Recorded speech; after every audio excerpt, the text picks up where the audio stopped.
ఈరోజు నాకు అవకాశం ఇచ్చినందుకు చాలా ధన్యవాదాలు సార్.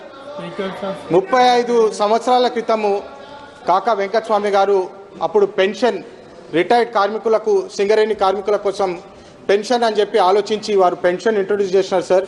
కానీ 35 సంవత్సరాల నుంచి 1500 రూపాయలది మళ్ళీ అప్గ్రేడ్ చేయలేదు సార్. ఈరోజు న్యాయం కోసం ఒక పోరాటం జరుగుతుంది సార్. సింగరేణి కార్మికుడు తెలంగాణ ఉద్యమం కోసం పోరాడిన వ్యక్తి సార్. కానీ వీళ్ళు రిటైర్డ్ అయిన తర్వాత ఈ దేశానికి ఏదైతే వెలుగునిస్తున్నారో ఈ కార్మికులు, వాళ్ళ జీవితము చీకట్లో పోతుంది సార్.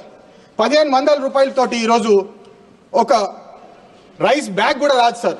ఒక బియ్యం సంచి కూడా 1500 రూపాయలకి రాదు. ఒక డాక్టర్ దగ్గర పోతే 1500 రూపాయలు సరిపోవు. కానీ ఈరోజు 35 సంవత్సరాల తర్వాత కూడా 1500 రూపాయలు రిటైర్డ్ సింగరేణి కార్మికుల కోసం ఎట్లా సరిపోతుందని చెప్పి ఈరోజు న్యాయం కోసం పోరాటం జరుగుతుంది సార్. దీన్ని 10,000 చేయాలని చెప్పి నా రిక్వెస్ట్ సార్. Thank you.